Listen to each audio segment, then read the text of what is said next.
Hi friends, my name is K. Badrinarana. So my channel is Karpati Suresh.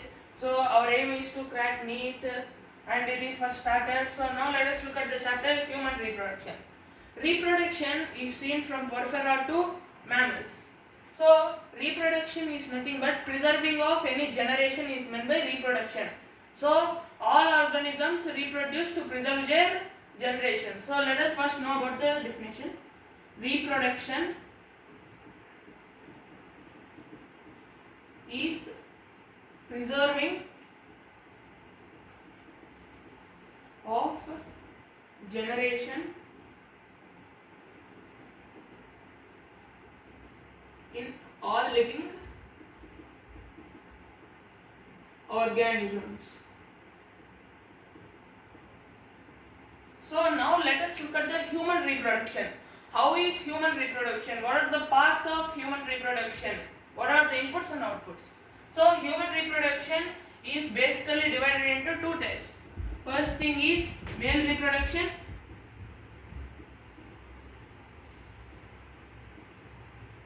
and the second one is female reproduction.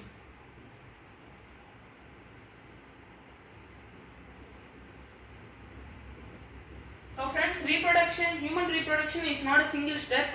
It contains so many steps.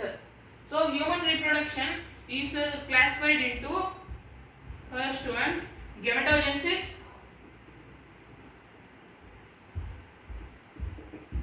second one insemination,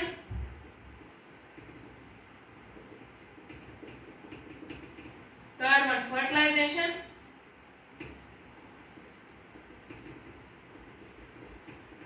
fourth one implantation,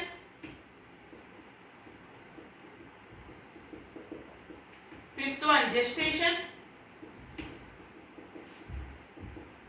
and finally sixth one parturition. So friends, let us look at the gametogenesis.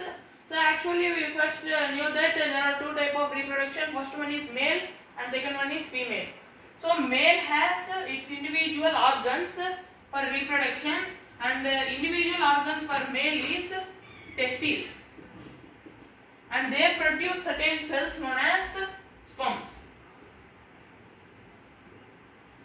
So the production of gametes, otherwise sperms, by testes is known as spermatogenesis. It is a part in gametogenesis. This is spermatogenesis.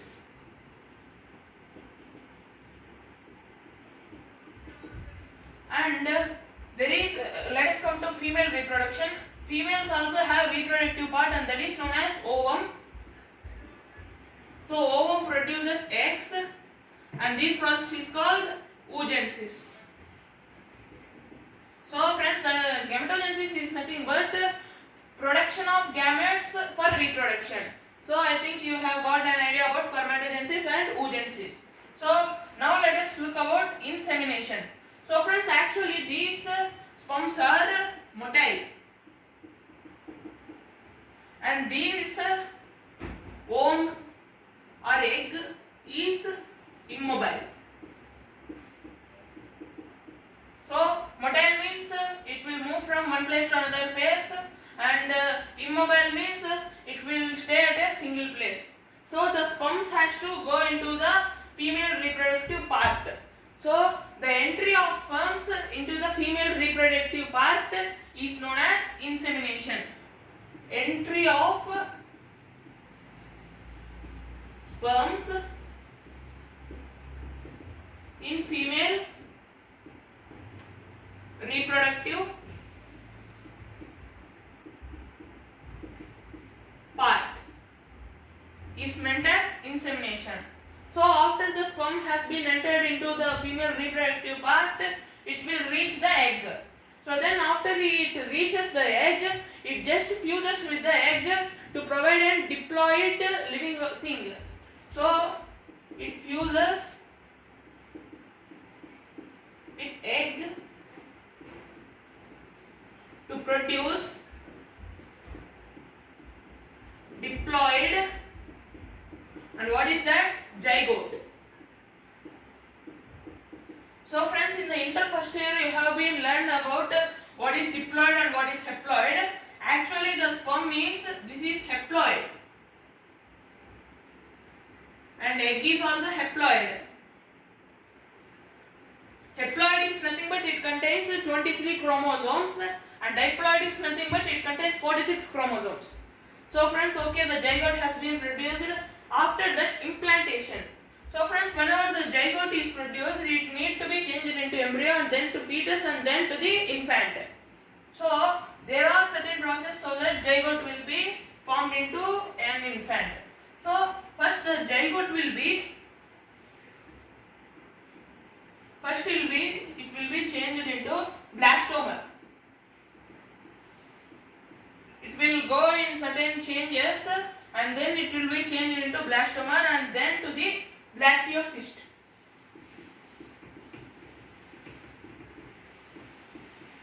So this was the process, and this blastiocyst should be attached to the uterine wall of the female reproductive system to get an embryo.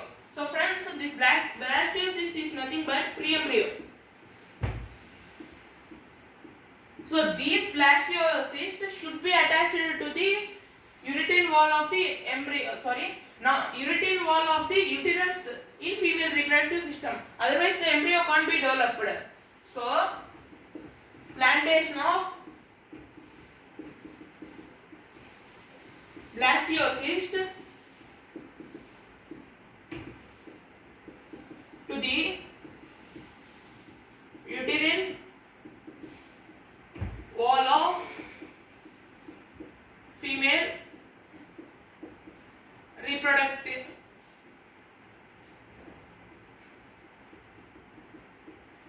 system. So then it has been implanted to the female reproductive system, and then the thing is gestation. Then the process is gestation. So it will be safeguarded by one thing that is known as placenta that will provide all requirement for the baby. So then gestation is nothing but formation of embryo, fetus, and also certain physical requirements for the baby, such as hair, other organs such as heart, kidneys, brain, etc. So this period lasts for 9 months. It will be last for the 9 months in any human female, and there will be any pre-deliveries also, that are complications that were further discussed in our chapter. So then finally the baby has gained all first physical required organs. So then finally the baby is out for the delivery, and that step is known as parturition. So parturition is nothing but the delivery of baby.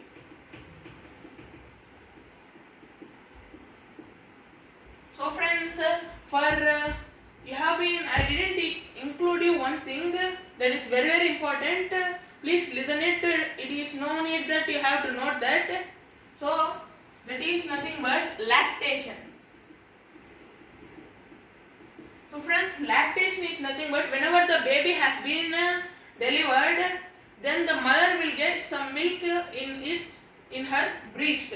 So then that milk is very, very important for the baby. Why means most of the gynecologists prefer that milk. So why means it contains certain colostrum.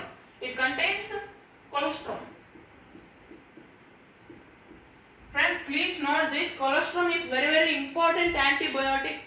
It is a very, very important antibiotic for the baby. So whenever this colostrum has been gained by the baby, then the baby has a good amount of resistance, and it derives passive immunity.